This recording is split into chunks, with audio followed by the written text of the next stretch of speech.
have the listing of those teams that will be part of that configuration. So that is coming, yes. I wanted to ask, just because I think some of the questions I have in my mind, I think you said this at the beginning, but if you could restate exactly what the board was approving when this plan goes forward on the date that was at the time. Isn't it in a couple of weeks? Yeah, what I said. Exactly what they approved in this plan. Okay, let me say that. I indicated to you that there's going to be a board workshop on the 17th of this month, over in the boardroom and the community room. And we welcome any of you that has some time to come to that meeting, air out your views about what is being discussed. Then there's going to be a board meeting on the 24th of this month also, to have the board accept the educational master plan that the faculty has done, the integration of funding from Measure A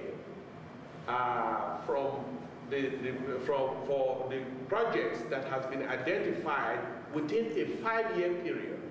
In other words, we want to do the Allied Health Program, we want to do the Child Development Program, or we want to do the horticulture. All of those plans and the funding for it that has been identified will be approved. Then the board will also approve the roadmap conceptual design that has been done as the facility master planning. And the facility master planning, we said, is 5 years that address the educational need, and the long term, another 10 years, for a total of 15 years. Now, this plan itself that the board is going to be approving will be subject to changes as the need be. In other words, because there are programs that may come up 10 years from now that is being offered by community colleges all across the state that we have not even fathomed, that we have not even thought about right now. See, about 4 years ago, we didn't know we were going to have the telescopy, genomics, and everything all in the campus here, but that is a program that is now here.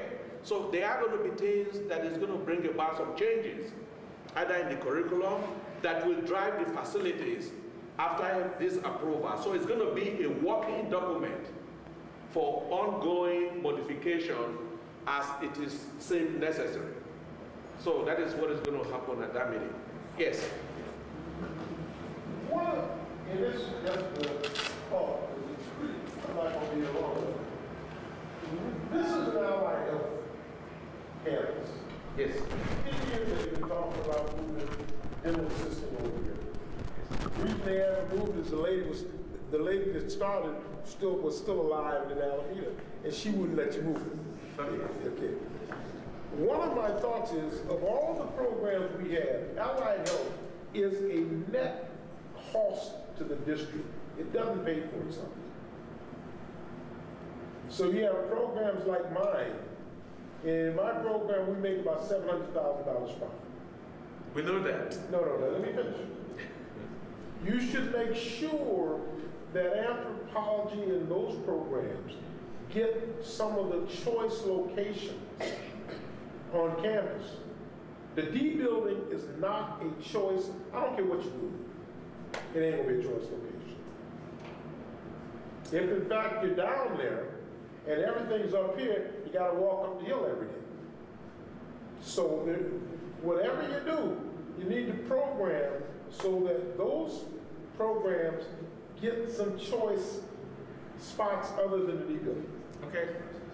Again, your point is well taken. When the time comes for doing programming for the in-depth planning of departments, the stakeholders will have opportunity to make that type of decisions. Yeah, because the key thing to understand is that the master plan approval does not address any of those kinds of issues. We are not stating anywhere that the board approves it, any departments move into any specific location at any point. So this process doesn't get to that level. No, I understand that. Yeah. Okay, I'm not that naive. Mm-hmm. But one of the harsh realities I've discovered is what you call something tends to become hard and in quandary. So that those discussions have to go along at the same time the other discussions are going on, or they will be in the D building. Sadiq has career concerns. Somebody may offer him the presidency of a college away from him. And so, who then is going to be the person who remembers the commitment you just made? There will be no person, and we'll get a person in here, as they so often do. They think we're somewhere in the pits of Mississippi. And they'll say, well, this is the Peralta way, and this is what has been decided. You say, well, when was it decided? And we'll discover that it has been decided. So I just want to make sure in the back of your mind that you hear we do all of this at one time. Because when you've been somewhere 40-some years, there's somewhat of a history to how we do things. Yes. I just a point of clarification.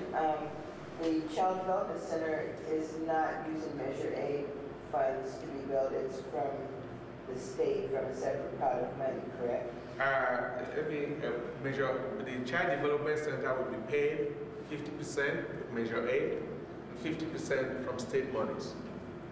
So the state monies and the district, we are leveraging the project with state monies. It's 50-50. Yes. Oh, I have a comment, and then just a question on total curiosity. My comment is, as a scientist, I think putting art in a science building makes a lot of sense because it's equipment-based and related, especially as somebody runs imaging programs. They're totally artistic, and we love art. Anyway, my question, I'm just total curiosity. In my point of view, the best real estate on campus is the parking lot out there.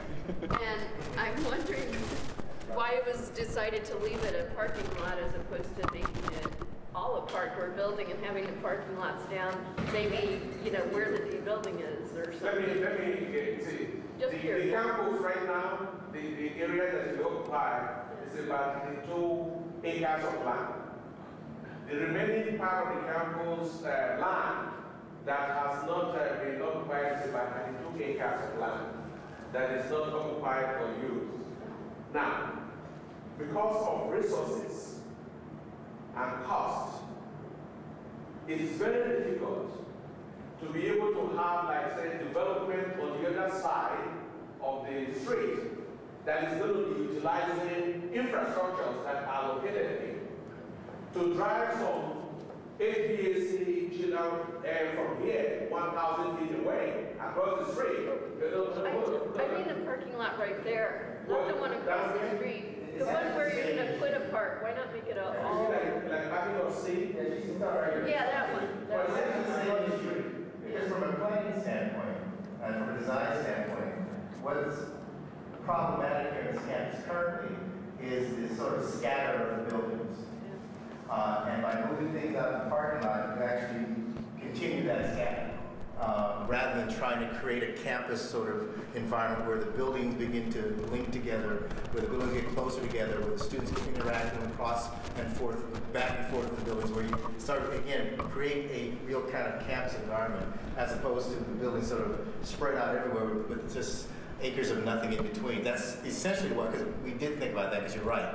The best area on the campus is the parking lot, in reality. Yes. But it's a parking lot, and you know, to try to suddenly start shifting the whole campus, because we did discuss that, quite frankly, shifting the whole campus this way was part of our original plan discussion, but what it would take to do all of that would be so much. See, there's no funding for that. There's no funding to be able to do that.